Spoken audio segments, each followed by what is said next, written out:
올해는 일본인들에게 특별하다.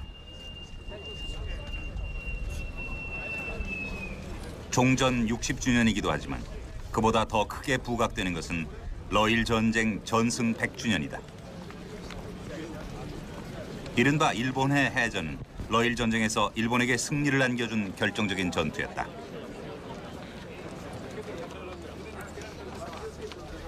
전함 미카사는 당시 승전고를 울린 주역이었다. 일본인들이 지금까지 역사 속에서 가장 자랑스럽게 여기는 것 중 하나다. 전함 미카사는 뱃머리에 황실의 국화 문양을 달고 있다. 승리의 영광을 천황에게 돌리고 있는 것이다. ミカサの艦首は、皇居を向かってあります。なぜなんでしょう。いや、やはり崇拝するためでしょうね、天皇をね。で、天皇がいらっしゃる皇居を、頭に、向かって。 1905년 러시아의 해군은 세계 최강이었다. 일본 해군의 승리는 예상을 뒤엎는 결과였다. 일본인들은 그때가 역사상 가장 위대한 시대였다고 말한다. 天皇陛下も偉かったけど国民が偉かったんじゃないですか。今の日本は昔を思い出して挙国一致でやらなきゃいけないじゃないですか。占領下にあったアジアの方々に対する誇りを、植え付けたと。でアジア人だって白人じゃない黄色人種だってやればできるんだという希望を持たせたと。これ本物ですね。 옛 군복의 훈장까지 이것이 다 그의 자부심이었다. 本物だったり自分で作ったりとか、あとこれは亡くなった親戚のものだったりとか。 100년 전의 전쟁에 관한 일본인들의 관심은 각별했다. 곳곳에서 다양한 행사들이 열리고 과자, 소주, 맥주에 이르기까지 러일 전쟁의 승리를 기념하는 상품들이 인기를 모으고 있었다. 그러나 러일 전쟁은 우리에게는 한일 합방을 가져온 불운한 역사였다.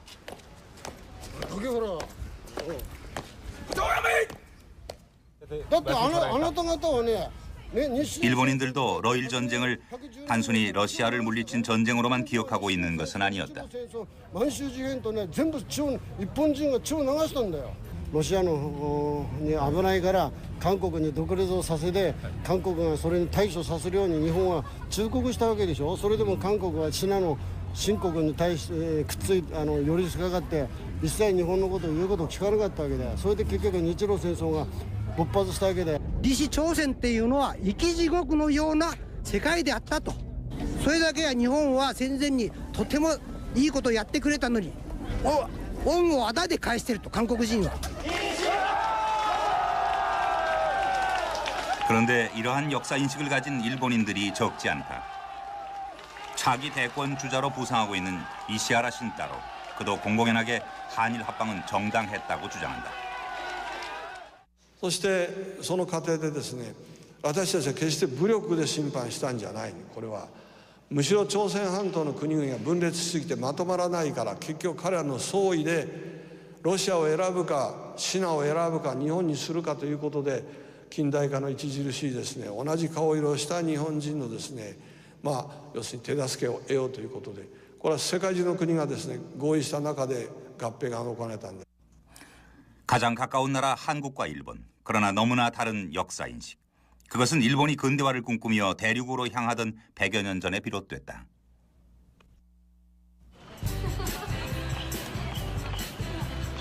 도쿄 시내 하라주쿠 옆 메이지 신궁 외원. 일요일이면 차량이 통제돼 젊은이들과 도쿄 시민들의 쉼터가 되는 곳이다. 이 인근에 122대 메이지 천황을 기리는 기념관, 신사 등이 모여 있기 때문에 흔히 메이지 공원이라고 불린다.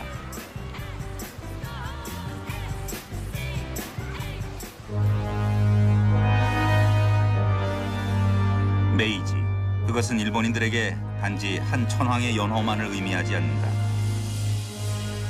2600여 년간 125대를 이어왔다는 일본의 천황가.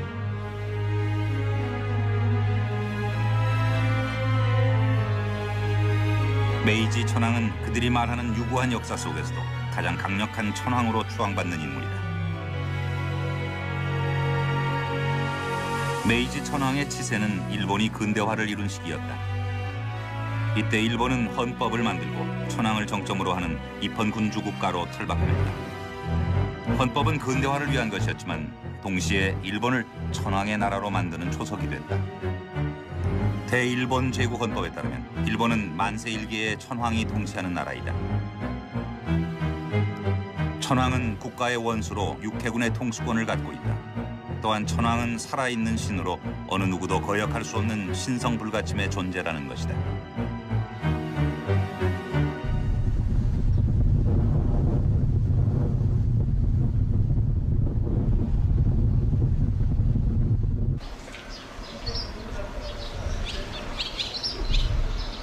야마나시현 니라자키시의 전통 술도가 치렌. 이곳에는 메이지 천황의 신화가 오늘로 이어져 오고 있다. 300년 동안 대대로 빚어온 치렌의 청주는 맛좋기로 정평이 나 있다. 하지만 이들이 치렌을 찾는 이유는 이 술맛 때문만은 아니다. これ一泊です。はい。ですね。明治天皇のご旅行としては 메이지 천황은 여행하실 때 물건을 모두 갖고 다니는 걸 원칙으로 했습니다. 물건을 놓고 가면 악용할 수도 있고 가짜 물건을 진짜라고 주장하는 사람이 생길지도 모르니까요. 여기 남아있는 건 젓가락 2개가 전부입니다. 치렌에 메이지 천황이 다녀간 것은 1880년.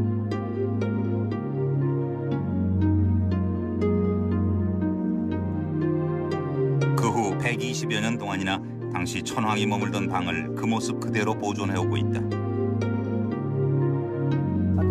살아있는 신이라 일컬어진 천황을 만나는 일은 그만큼 놀라운 경험이었다. 천황이 집에 머문 것만으로도 가문에는 두고두고 큰 영예였다.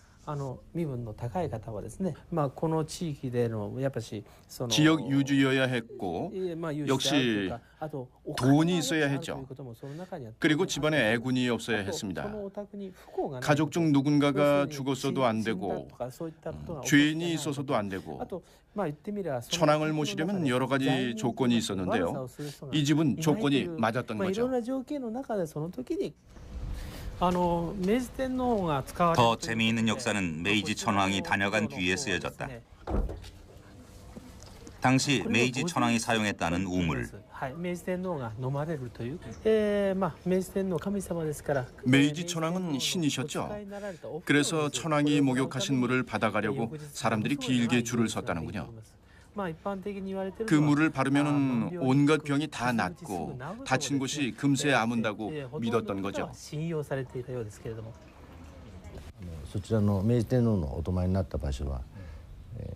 메이지 천황이 주무셨던 저 방은 못 들어가게 줄을 쳐놨었죠.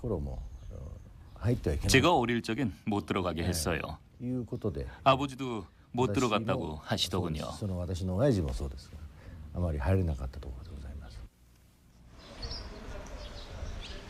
이것은 계획된 결과였다. 메이지 천황은 처음부터 자신의 권위를 알리기 위해 일본 열도를 여행했던 것이다. 99% of people living in 당시 일본 열도에 살던 사람들 중 99%는 천황제에 대해서 아는 게 없었고 천황이 누구인지조차 몰랐습니다.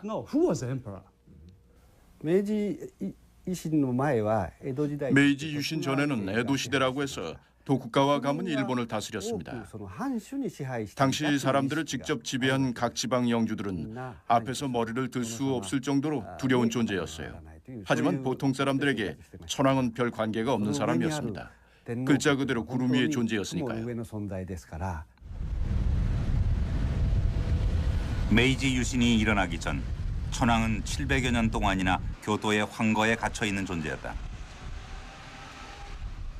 12세기 가마쿠라 막부가 세워지고 쇼군이 권력을 잡으면서 천황은 이름뿐인 존재로 전락하고 말았었다. 이후 일본은 도요토미 히데요시, 도쿠가와 이에야스와 같은 무사들에 의해 지배돼 왔다.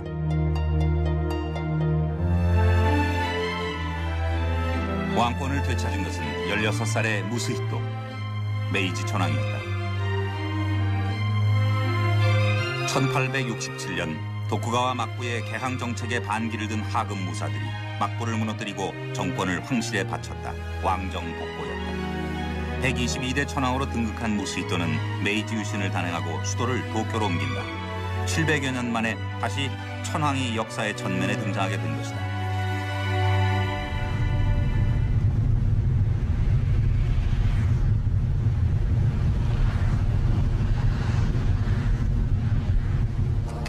서구로부터 밀어닥친 개항의 물결은 19세기 일본을 통째로 뒤흔들었다.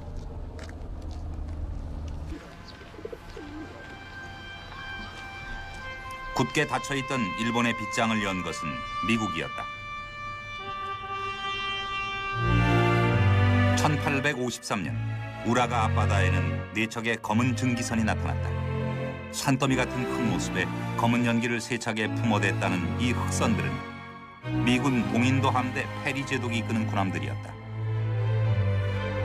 그들은 개항이 아니면 전쟁을 원했다.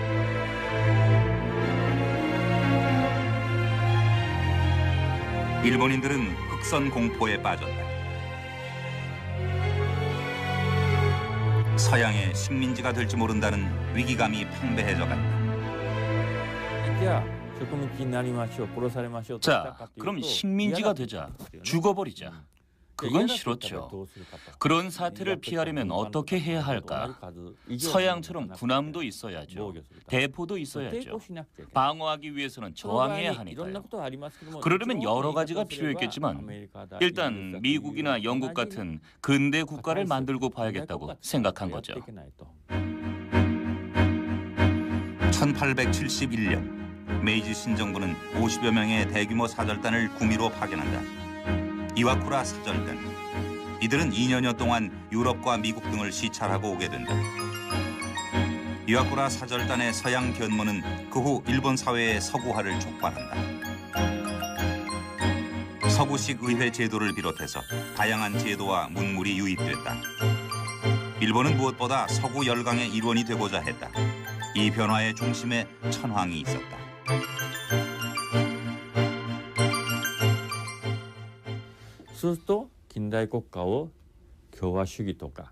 서양 같은 공화국이나 민주주의 국가를 만드는 건 곤란했습니다.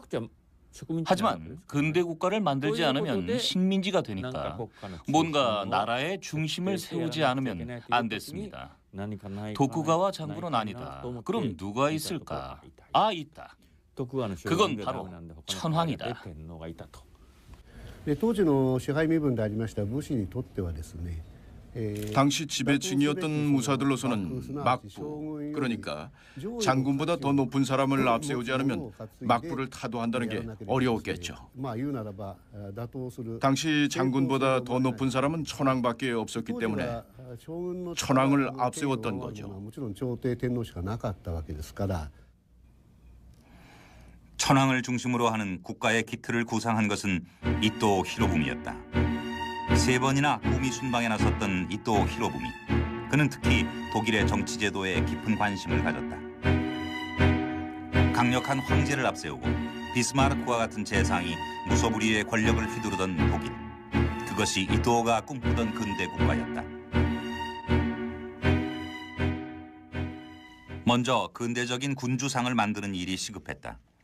메이지 천황은 20이 안 된 나이에 마르고 창백한 모습이었다. 그러나 국민들에게 공개된 천황의 그림은 강건한 청년 군주의 모습이었다.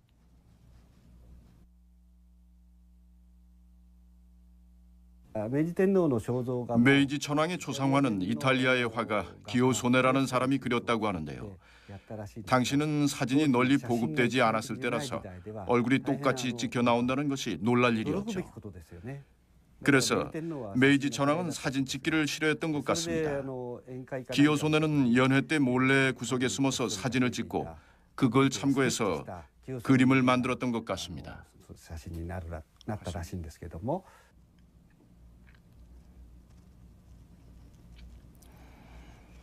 이후 메이지 천황의 초상화 사진은 학교와 관공서들을 통해 널리 배포된다.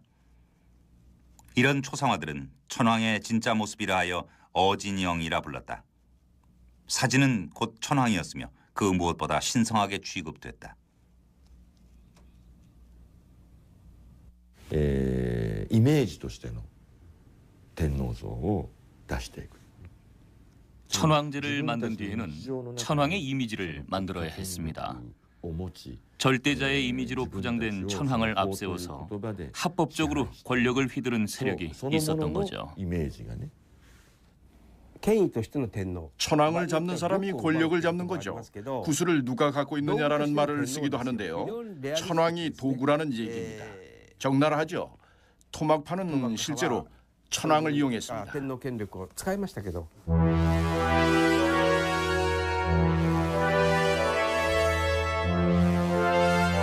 메이지 천황은 세계를 지배할 절대 군주로 묘사됐다. 그리고 이러한 이미지는 새로운 인쇄 기술에 힘입어 널리 대중에게 전파됐다. 그러나 이러한 이미지 역시 서양의 전제 군주를 모방한 것에 지나지 않았다.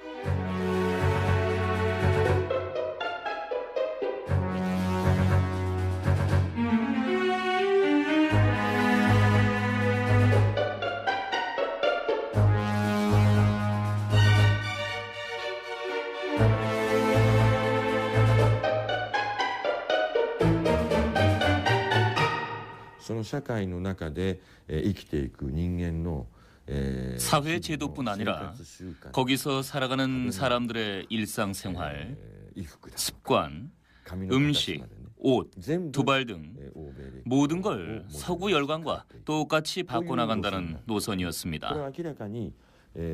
이건 분명히 자기를 억누르면서 자기를 잃어버리면서 뭔가 다른 걸로 변해간다는 아주 이상한 과정이었습니다. 極めて異様なプロセスなわけです。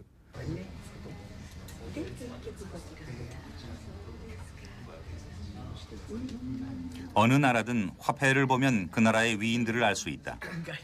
일본 지폐에 가장 빈번히 등장하는 인물들은 바로 메이지 유신의 주역들이다.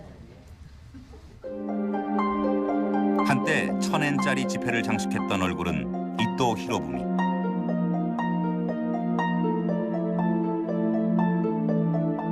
통용되고 있는 가장 큰 액수 10,000엔짜리 지폐에 등장하는 인물은 후쿠자와 유키치다.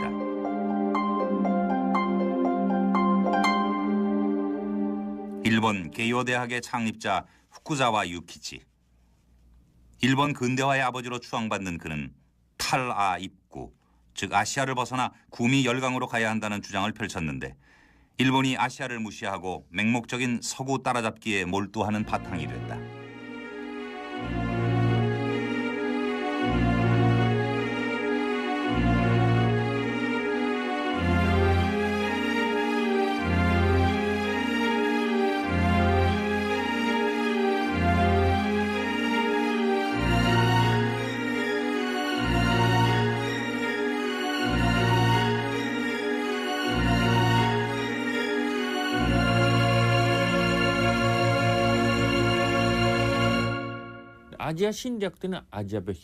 아시아 침략은 이웃 나라를 멸시하는 천황제 이데올로기에서 비롯된 것입니다.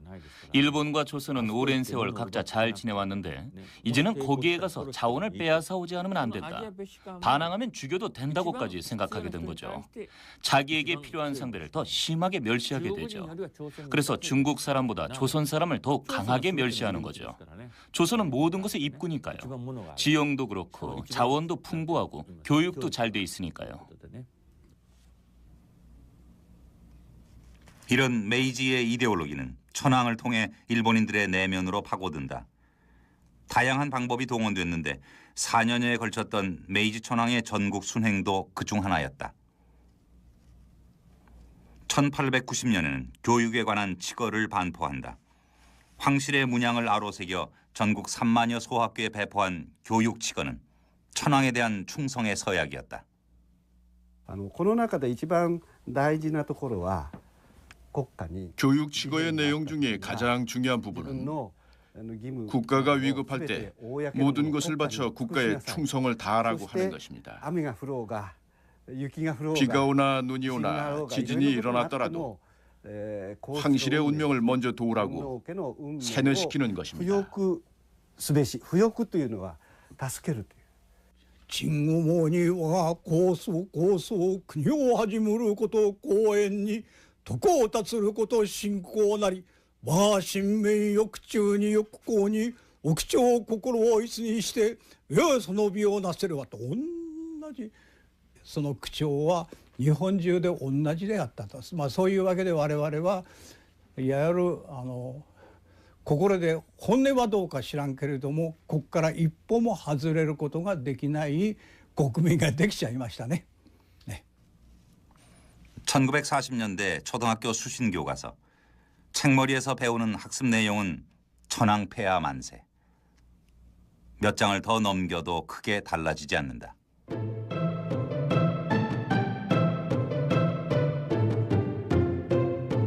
학교에서는 날마다 천황폐하를 외치고 이는 아이들 머릿속 깊이 각인된다. 교육은 학생들을 위한 것이 아니라 천황과 나라를 위한 것이었다.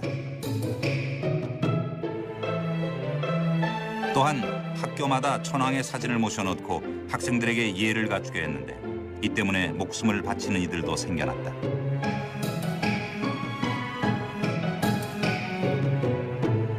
나가노 현의 난조 소학교 나카지마 교장. 학교에 화재가 발생하자 천황의 어진영을 구하려다가 숨을 거뒀다.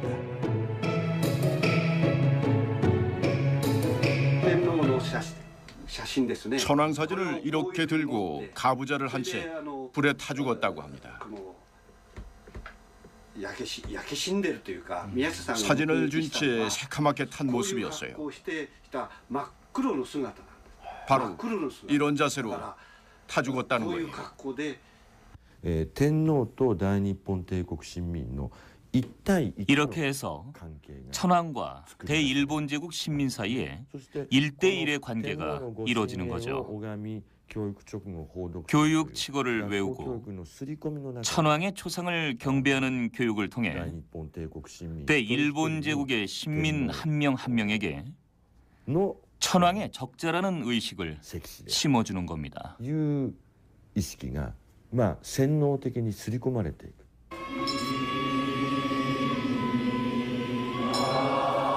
기미가요가 일본의 국가로 불려지기 시작한 것도 메이지 시대부터였다. 기미가요는 원래 생일 축하 잔치에서 만수무강을 기원하는 노래로 널리 불려져 온 곡인데 메이지 정부가 천황을 기리는 의미를 담아 국가로 부르기 시작했다.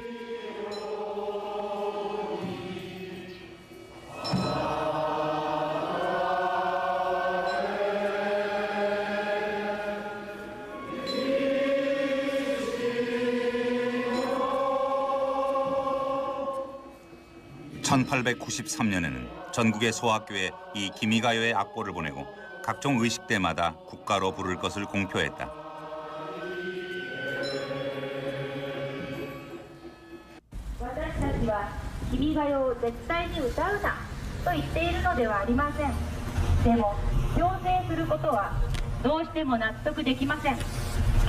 요즘도 기미가요를 국가로 부르라는 요구가 계속되고 있다.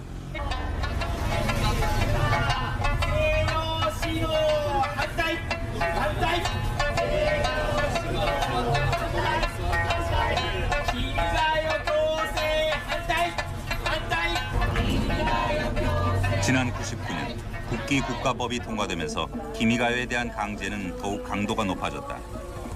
그러나 기미가요를 단호히 거부하는 사람들도 적지 않다.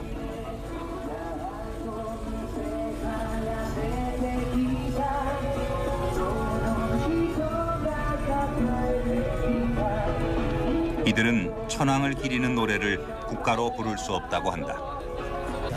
君が代なんて歌はね、僕ら戦中派もね、あれは大きな声で歌えなんて指導は戦争中ですらやられなかった。それをね今あんなことをやるっていうのはね。 일본 혼슈 미에현에 위치한 이세 신부. 거대한 숲에 둘러싸인 이곳은 흔히 일본인의 정신적 고향이라고 일컬어진다. 신사로 향하는 첫 번째 의례. 입구에서 모두 손과 입을 정갈하게 닦고 신사로 들어서는 것이다.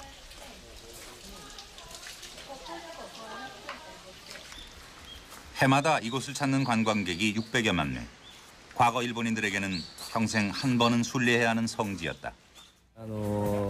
神様とか仏様とかあまり意識してないですけども、やっぱここに来るとなんかやっぱり神様の国がもともとねあるんだなという気持ちにはなりますけどね。心普段ないようなというか、もう気持ちも綺麗になるようなそんな感じがします。昔からですね。それはもうずっともうどれぐらい何百年も前からそういうふうにこう、まあ日本人的なアイデンティティといいますか。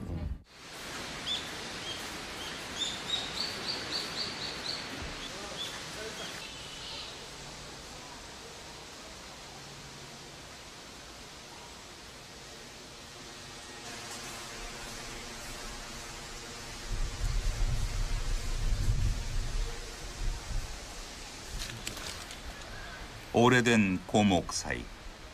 시간을 거슬러 올라간 듯한 그곳에 이세 신궁의 본전이 자리하고 있었다.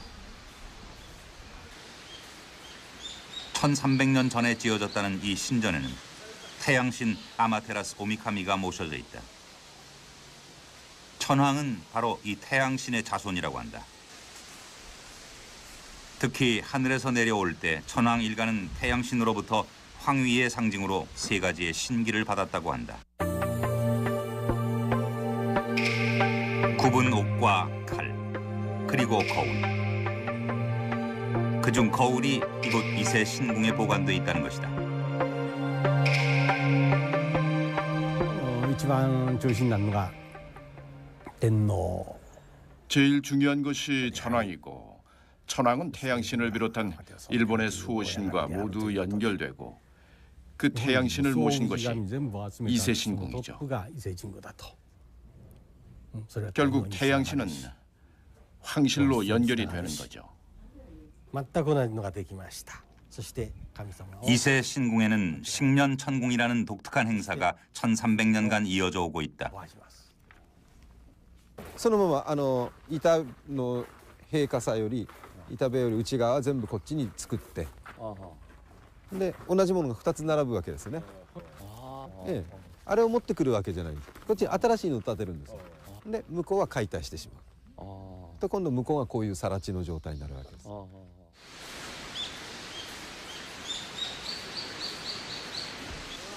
20년에 한 번씩 치르는 식년천궁은 태양신이 머무는 이세 신궁의 본전을 늘 새롭게 유지하려는 의례다.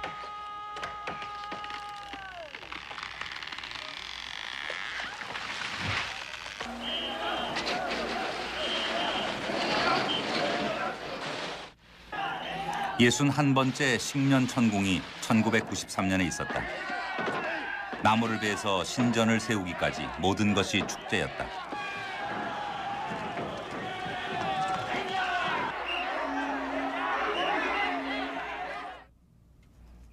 신전은 완벽하게 새 것으로 재현된다. 식년천궁은 영원 불변의 신화를 이어가고 있는 또 하나의 제의였다.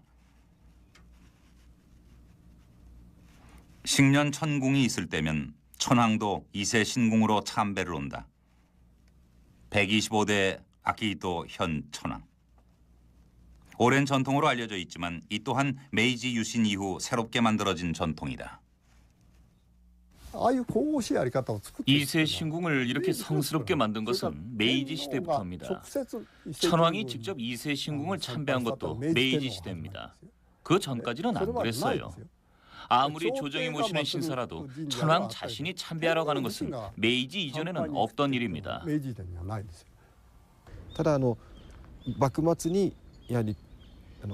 일본이 외국의 압력을 받거나 어떤 위기를 느낄 때면 역시 이세 신궁이 나라를 지키는 힘의 상징으로 떠오르게 되죠.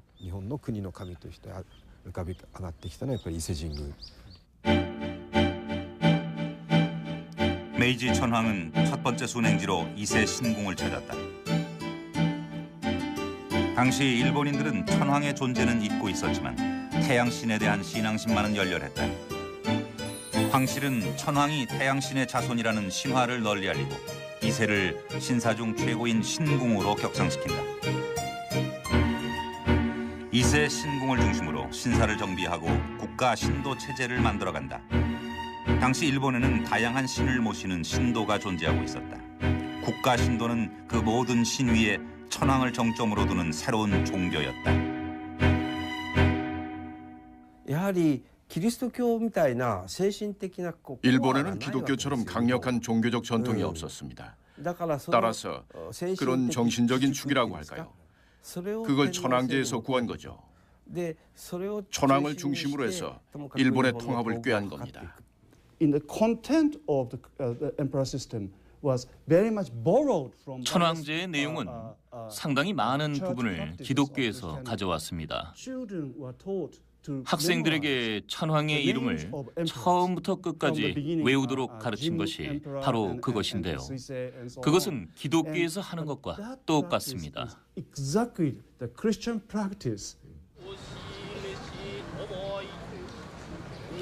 현재 일본에는 8만 개의 신사가 있다고 한다. 천황은 신도를 지배함으로써 일본인들의 일상 깊숙이 자리하게 된다.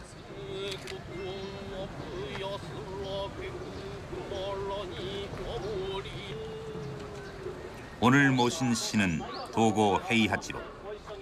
러일 전쟁을 승리로 이끌었던 도고 해군 제독이다.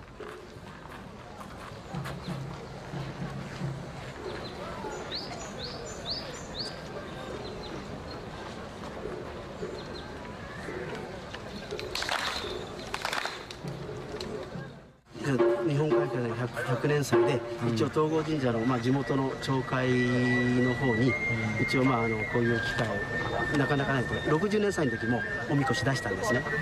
で今回100年祭でおみこしを出してくださいということで 국가 신도 체제에서 많은 신사가 새로이 지어졌다. 천황을 위해 죽은 자들은 신이 됐다. 특히 전쟁 영웅은 사후에 따로 신사를 지어 큰 신으로 모셨다. ただいまより日本海海戦大正100周年記念式年大祭を再興いたします。 신사 본전의 제례가 취재팀에게 공개됐다. 이례적인 일이었다.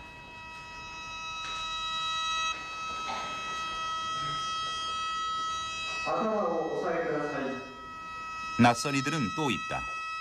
특별히 초대된 미국과 러시아의 해군들.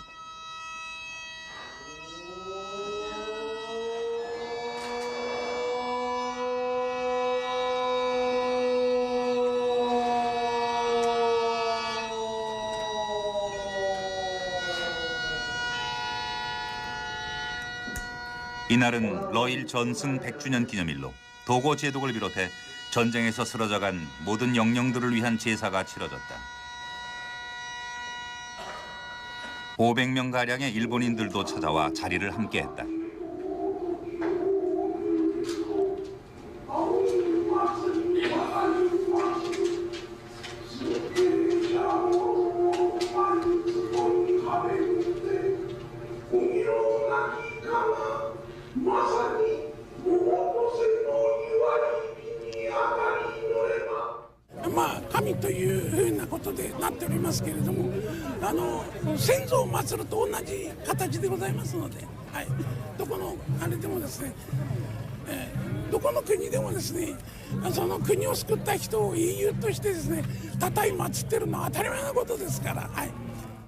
英雄ですね。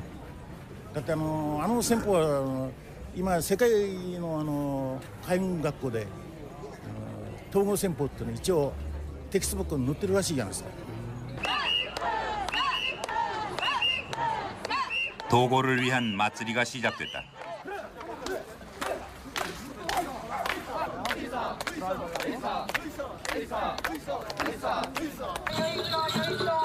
러일 전쟁은 20세기 세계사의 명운을 가른 결정적인 사건이었다. 러일 전쟁은 1904년 2월 10일 일본의 선전포고로 시작됐다. 그 다음 날인 건국 기념일에 대대적인 전쟁 캠페인이 벌어졌다.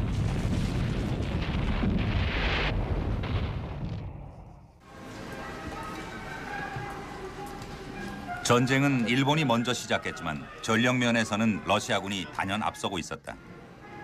격전에 격전이 이어졌다. 승리를 거둔 여순 전투에서도 6만 명이 전사.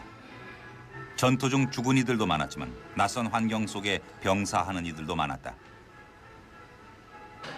요즘 널리 먹고 있는 정로화는 바로 러시아 정벌에 나선 병사들을 위해 만든 약이었다.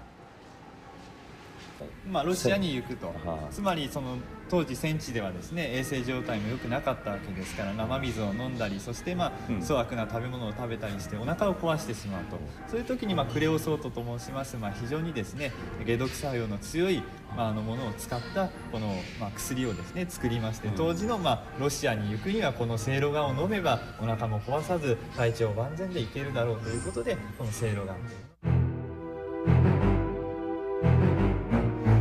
무수한 희생을 치르면서도 일본이 전쟁을 해야 했던 이유는 바로 한반도. 메이지 천황과 근대화 주도 세력들에게 한반도 지배는 오랜 수건이었다. 그들은 식민지 경영을 통해 서구 열강의 대열에 들어서고 싶었다. 일본가 일본은 근대화로 힘을 키워서 유럽 열강에 대항하는 한편 서구 열강한테 자신들이 당할 뻔한 것과 똑같은 행동을 조선과 타이완에 했던 거죠. おそらくそういう先進国の真似をしてこの日本の最も 선진국의 흉내를 내서 가장 가까운 외국인 조선을 침략한다는 것은 지금 보면 아주 난폭한 생각인 것처럼 보이지만 당시에는 국제사회가 원래 약육강식이란 생각이 널리 퍼져 있어서 당연한 일로 여겨졌습니다.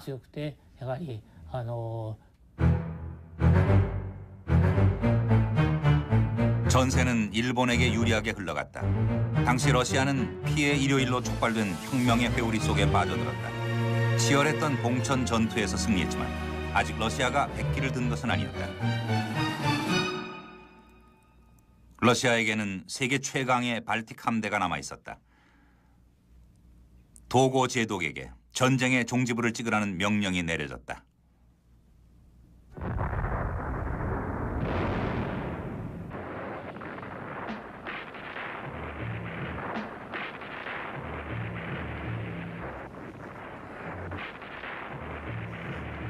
일본군은 승리했다. 그것은 근세 이후 아시아인이 서구와 싸워 최초로 거둔 승리였다. 이후 미국, 영국 등 구미 선진국들은 일본을 제국주의 열강의 일원으로 받아들인다. 그리고 그들만의 합의하에 한반도는 전리품이 되어 일본의 손에 넘겨진다. 비극은 거기서 끝나지 않았다. 일본의 식민지 야욕은 한반도를 넘어 중국, 사할린, 동남아시아로 커져갔다. 침략은 침략을 낳았다. 결국 팽창할 대로 팽창한 제국주의는 2천만 명이 넘는 인명을 앗아간 태평양 전쟁의 비극으로 확대됐다. 천황제 자체가 이미 자민족 중심주의입니다. 아시아는 전부 백인 제국주의에 대항해 함께 싸우지 않으면 안 된다고 하는데요. 사실은 그렇지 않습니다. 아시아인 중에서 일본 민족만 우수한 민족으로서 아시아를 이끌어야 한다는 거죠.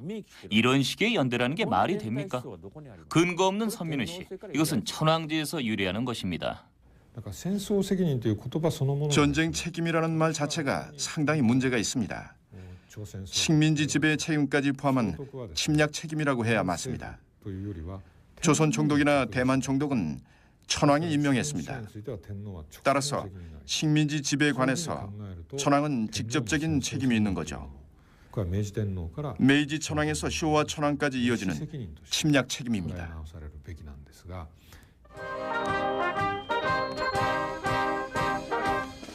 5월 27일 전함 미카사에서 이른바 일본해 해전 100주년 기념식이 열렸다. 정관계 유명 인사들도 속속 모여들었다. 나카소네 야스히로 전 수상.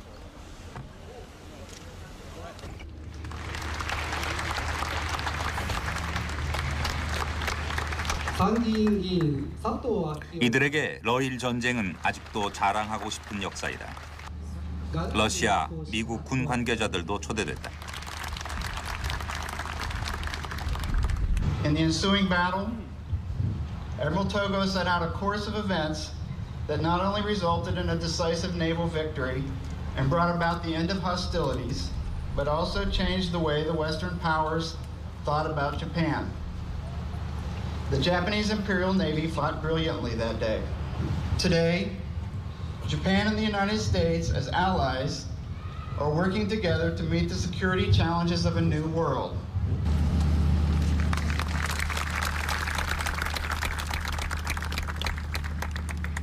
Nihonkai Kaisen 100周年誠におめでとうございます。日露戦争にしかしなぜ勝ったか。明治天皇を中心にして桂内閣を中心に元老が結束し、国民が死に物狂いになって戦ってくれた結果であって、もう一回我々は日本を回復し、世界の平和国家として世界にも貢献する国にいたしますと、我々の努力を見てくださいと、日本海海戦で努力した先輩に対して心に誓いたいと思うのであります。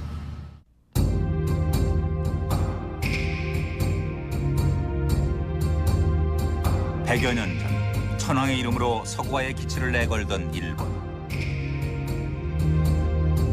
그들은 지금도 100년 전의 승리를 기억하며 60년 전의 전쟁 책임은 묻어두려 한다. 일본과 동아시아, 그 엄청난 역사 인식의 차이는 결국 천황제의 뿌리를 두고 있는 게 아닌가.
올해는 일본인들에게 특별하다.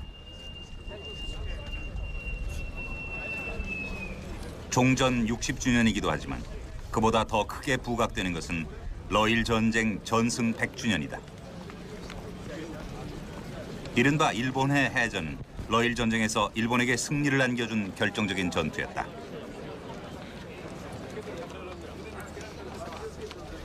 전함 미카사는 당시 승전고를 울린 주역이었다. 일본인들이 지금까지 역사 속에서 가장 자랑스럽게 여기는 것 중 하나다. 전함 미카사는 뱃머리에 황실의 국화 문양을 달고 있다. 승리의 영광을 천황에게 돌리고 있는 것이다.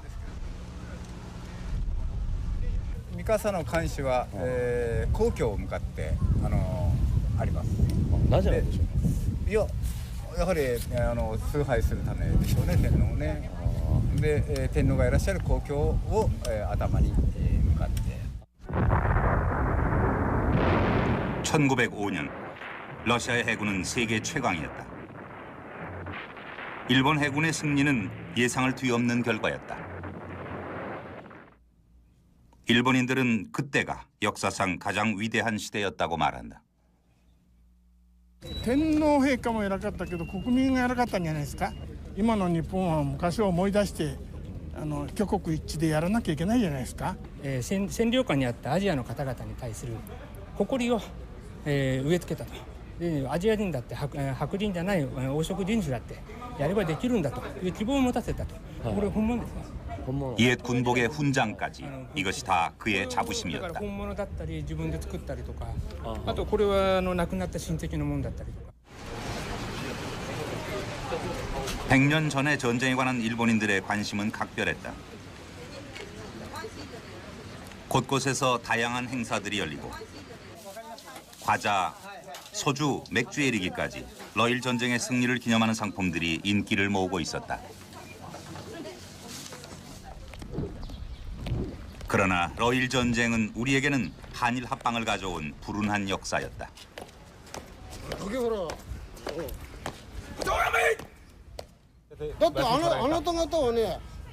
일본인들도 러일 전쟁을 단순히 러시아를 물리친 전쟁으로만 기억하고 있는 것은 아니었다. ロシアのに危ないから韓国に独立をさせて韓国がそれに対処させるように日本は忠告したわけでしょ。それでも韓国はシナの新国に対してくっつい寄りかかって一切日本のことを言うことを聞かなかったわけで、それで結局日露戦争が勃発したわけで、李氏朝鮮っていうのは生き地獄の 그 후 120여 년 동안이나 당시 천황이 머물던 방을 그 모습 그대로 보존해오고 있다. 살아있는 신이라 일컬어진 천황을 만나는 일은 그만큼 놀라운 경험이었다. 천황이 집에 머문 것만으로도 가문에는 두고두고 큰 영예였다. 身分の高い方はですね、この地域でのやっぱし 지역 유지여야 했고 역시 돈이 있어야 했죠. 그리고 집안에 애군이 없어야 했습니다. 가족 중 누군가가 죽었어도 안 되고 죄인이 있어서도 안 되고 천황을 모시려면 여러 가지 조건이 있었는데요. 이 집은 조건이 맞았던 거죠. 더 재미있는 역사는 메이지 천황이 다녀간 뒤에 쓰여졌다. 당시 메이지 천황이 사용했다는 우물. 메이지 천황은 신이셨죠. 그래서 천황이 목욕하신 물을 받아가려고 사람들이 길게 줄을 섰다는군요. 그 물을 바르면 온갖 병이 다 낫고 다친 곳이 금세 아문다고 믿었던 거죠. そちらの明治天皇のお泊まりになった場所は 메이지 천황이 주무셨던 저 방은 못 들어가게 줄을 쳐놨었죠. 제가 어릴 적엔 못 들어가게 했어요. 아버지도 못 들어갔다고 하시더군요. 私の親父もそうですが、あまり入れなかったところでございます。 이것은 계획된 결과였다. 메이지 천황은 처음부터 자신의 권위를 알리기 위해 일본 열도를 여행했던 것이다. 99% of people living in 당시 일본 열도에 살던 사람들 중 99%는 천황제에 대해서 아는 게 없었고 천황이 누구인지조차 몰랐습니다. 메이지 유신 전에는 에도 시대라고 해서 도쿠가와 가문이 일본을 다스렸습니다. 당시 사람들을 직접 지배한 각 지방 영주들은 앞에서 머리를 들 수 없을 정도로 두려운 존재였어요. 하지만 보통 사람들에게 천황은 별 관계가 없는 사람이었습니다. 글자 그대로 구름 위의 존재였으니까요. 메이지 유신이 일어나기 전 천황은 700여 년 동안이나 교토의 황거에 갇혀 있는 존재였다. 12세기 가마쿠라 막부가 세워지고 쇼군이 권력을 잡으면서 천황은 이름뿐인 존재로 전락하고 말았었다. 이후 일본은 도요토미 히데요시, 도쿠가와 이에야스와 같은 무사들에 의해 지배되어 왔다.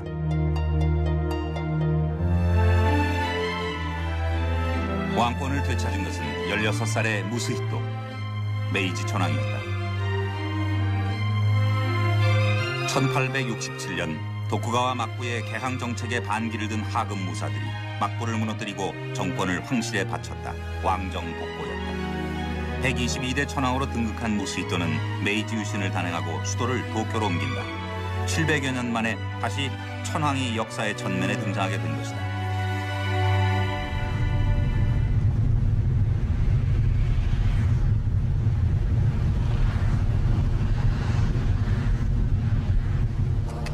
서구로부터 밀어닥친 개항의 물결은 19세기 일본을 통째로 뒤흔들었다.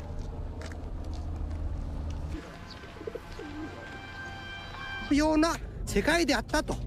それだけは日本は戦前にとてもいいことをやってくれたのに、恩をあだで返してると韓国人は。 그런데 이러한 역사 인식을 가진 일본인들이 적지 않다. 차기 대권 주자로 부상하고 있는 이시하라 신따로, 그도 공공연하게 한일 합방은 정당했다고 주장한다. そしてその過程でですね、私たちは決して武力で侵犯したんじゃない。これはむしろ朝鮮半島の国々が分裂しすぎてまとまらないから、結局彼らの総意でロシアを選ぶかシナを選ぶか日本にするかということで、近代化の著しいですね、同じ顔色をした日本人のですね、要するに手助けを得ようということで、これは世界中の国がですね合意した中で合併が行われたんです。 가장 가까운 나라 한국과 일본, 그러나 너무나 다른 역사 인식. 그것은 일본이 근대화를 꿈꾸며 대륙으로 향하던 100여 년 전에 비롯됐다.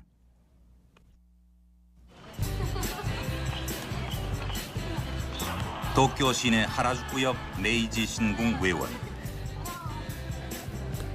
일요일이면 차량이 통제돼 젊은이들과 도쿄 시민들의 쉼터가 되는 곳이다. 이 인근에 122대 메이지 천황을 기리는 기념관, 신사 등이 모여 있기 때문에 흔히 메이지 공원이라고 불린다.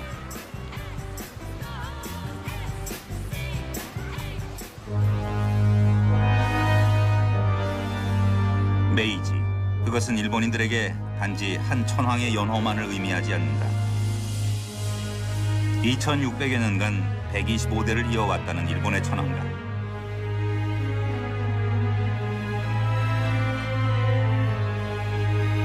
메이지 천황은 그들이 말하는 유구한 역사 속에서도 가장 강력한 천황으로 추앙받는 인물이다. 메이지 천황의 치세는 일본이 근대화를 이룬 시기였다. 이때 일본은 헌법을 만들고 천황을 정점으로 하는 입헌군주 국가로 탈바꿈했다. 헌법은 근대화를 위한 것이었지만 동시에 일본을 천황의 나라로 만드는 초석이 됐다. 대일본 제국헌법에 따르면 일본은 만세 일기의 천황이 통치하는 나라이다. 천황은 국가의 원수로 육해군의 통수권을 갖고 있다.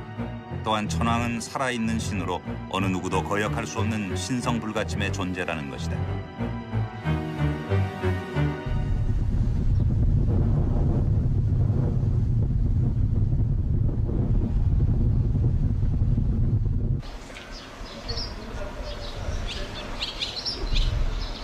야마나시현 니라자키시의 전통 술도가 치렌. 이곳에는 메이지 천황의 신화가 오늘로 이어져 오고 있다. 300년 동안 대대로 빚어온 치렌의 청주는 맛좋기로 정평이 나 있다. 하지만 이들이 치렌을 찾는 이유는 이 술맛 때문만은 아니다. これ1泊です。はい。ですね。 메이지 천황은 여행하실 때 물건을 모두 갖고 다니는 걸 원칙으로 했습니다. 물건을 놓고 가면 악용할 수도 있고 가짜 물건을 진짜라고 주장하는 사람이 생길지도 모르니까요. 여기 남아있는 건 젓가락 2개가 전부입니다. 시련에 메이지 천황이 다녀간 것은 1880년. 것 같습니다. 写真になったらしいんですけども。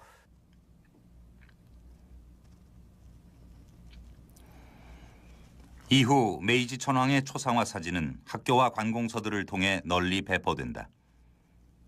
이런 초상화들은 천황의 진짜 모습이라 하여 어진영이라 불렀다.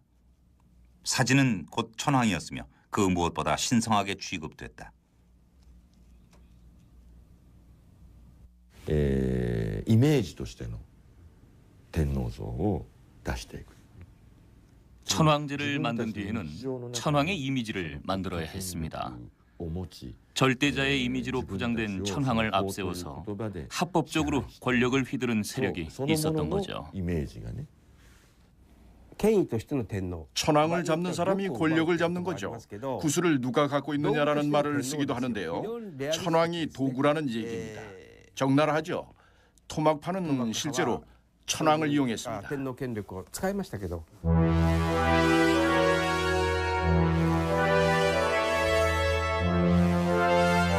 메이지 천황은 세계를 지배할 절대 군주로 묘사됐다. 그리고 이러한 이미지는 새로운 인쇄 기술에 힘입어 널리 대중에게 전파됐다. 그러나 이러한 이미지 역시 서양의 전제 군주를 모방한 것에 지나지 않았다.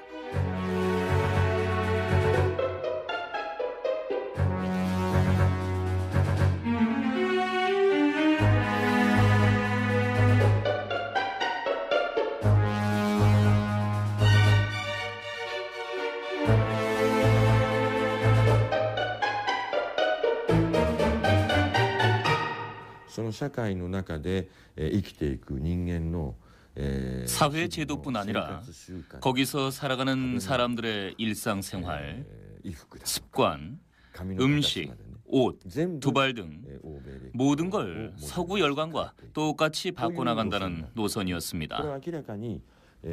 이건 분명히 자기를 억누르면서 자기를 잃어버리면서 뭔가 다른 걸로 변해간다는 아주 이상한 과정이었습니다. 極めて異様なプロセスなわけです。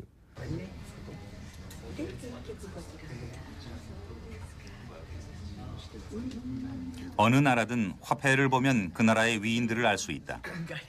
일본 지폐에 가장 빈번히 등장하는 인물들은 바로 메이지 유신의 주역들이다.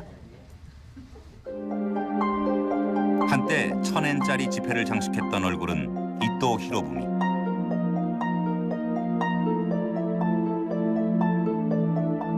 통용되고 있는 가장 큰 액수 10,000엔짜리 지폐에 등장하는 인물은 후쿠자와 유키치다.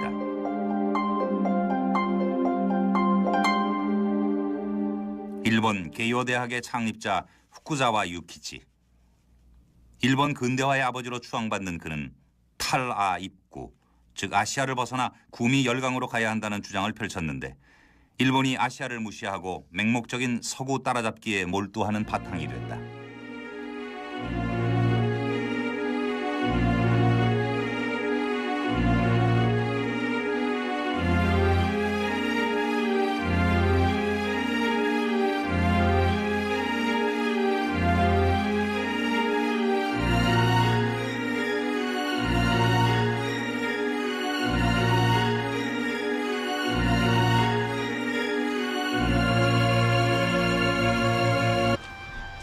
굳게 닫혀있던 일본의 빗장을 연 것은 미국이었다. 1853년 우라가 앞바다에는 4척의 검은 증기선이 나타났다. 산더미 같은 큰 모습에 검은 연기를 세차게 품어댔다는 이 흑선들은 미군 동인도 함대 페리 제독이 이끄는 군함들이었다. 그들은 태양이 아니면 전쟁을 원했다.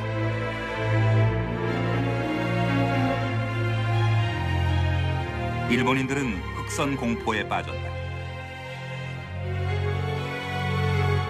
서양의 식민지가 될지 모른다는 위기감이 팽배해져 간다. 자, 그럼 식민지가 되자, 죽어버리자. 그건 싫었죠. 그런 사태를 피하려면 어떻게 해야 할까? 서양처럼 군함도 있어야죠. 대포도 있어야죠. 방어하기 위해서는 저항해야 하니까요. 그러려면 여러 가지가 필요했겠지만 일단 미국이나 영국 같은 근대 국가를 만들고 봐야겠다고 생각한 거죠. 1871년 메이지 신정부는 50여 명의 대규모 사절단을 구미로 파견한다. 이와쿠라 사절단. 이들은 2년여 동안 유럽과 미국 등을 시찰하고 오게 된다. 이와쿠라 사절단의 서양 견문은 그 후 일본 사회의 서구화를 촉발한다. 서구식 의회 제도를 비롯해서 다양한 제도와 문물이 유입됐다. 일본은 무엇보다 서구 열강의 일원이 되고자 했다. 이 변화의 중심에 천황이 있었다.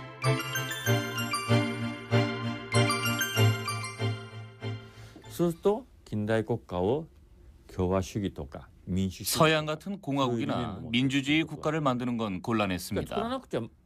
하지만 근대 국가를 만들지 않으면 식민지가 되니까 뭔가 나라의 중심을 세우지 않으면 안 됐습니다. 도쿠가와 장군은 아니다. 그럼 누가 있을까? 아, 있다. 그건 바로 천황이다. 当時の支配身分でありました武士にとってはですね 당시 지배층이었던 무사들로서는 막부, 그러니까 장군보다 더 높은 사람을 앞세우지 않으면 막부를 타도한다는 게 어려웠겠죠. 당시 장군보다 더 높은 사람은 천황밖에 없었기 때문에 천황을 앞세웠던 거죠.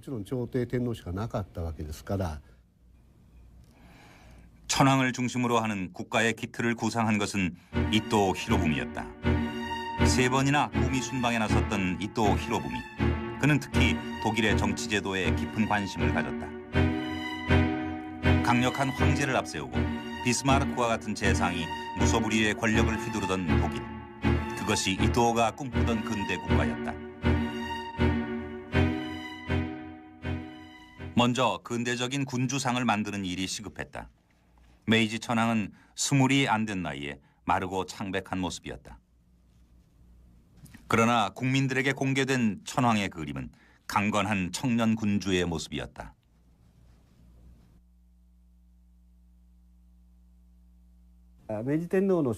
메이지 천황의 초상화는 이탈리아의 화가 기요소네라는 사람이 그렸다고 하는데요. 당시는 사진이 널리 보급되지 않았을 때라서 얼굴이 똑같이 찍혀 나온다는 것이 놀랄 일이었죠. 그래서 메이지 천황은 사진 찍기를 싫어했던 것 같습니다. 기요소네는 연회 때 몰래 구석에 숨어서 사진을 찍고 그걸 참고해서 그림을 만들었던